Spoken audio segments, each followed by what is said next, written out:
What I'm about to tell you is something I still think about often, especially during this time of year. It happened on New Year's Eve a few years ago.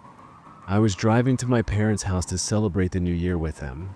They live a few hours away in upstate Pennsylvania, so I'd left in the late afternoon, figuring I'd get there with plenty of time to spare. The drive was supposed to be simple. I've always enjoyed long drives that gives me time to think.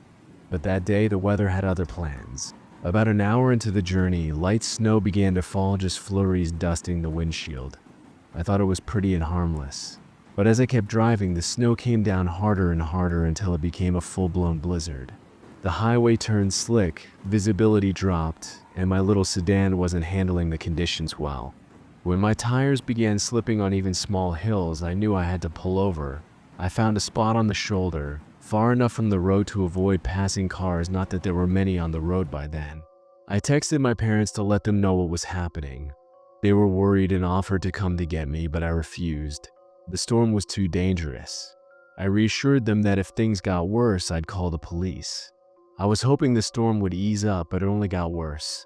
The snow piled higher around my car. After about an hour, I realized I wasn't going anywhere that night. My dad insisted I call for help, but I hesitated. I didn't want to bother anyone. I decided that if things got unbearable, I'd call. As I sat there trying to conserve gas by turning the engine on and off, I felt the weight of the isolation. The wind howled around me, and for a moment I thought I'd be stuck there all night. That's when I saw headlights cutting through the storm behind me. The snowplow pulled up next to my car, and I felt a wave of relief. The driver leaned out of his window. He was an older man, maybe in his late 50s, with a weathered face and a black knit hat pulled over his ears. He asked if I was okay, his voice gruff and heavy like he'd been smoking for years.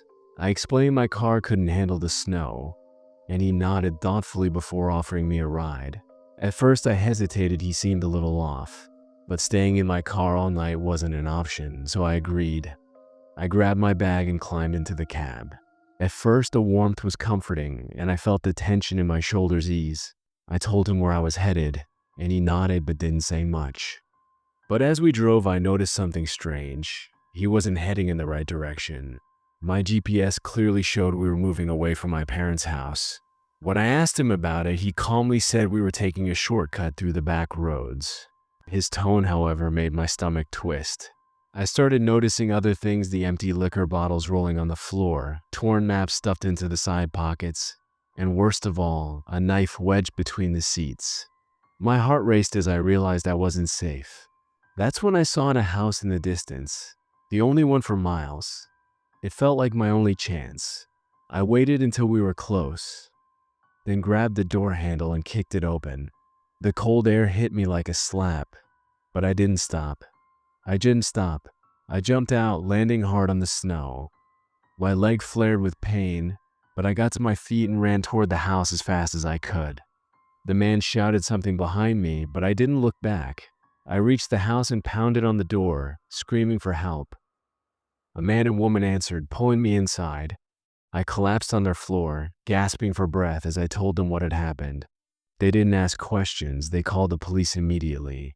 By the time the police arrived, the snowplow was gone.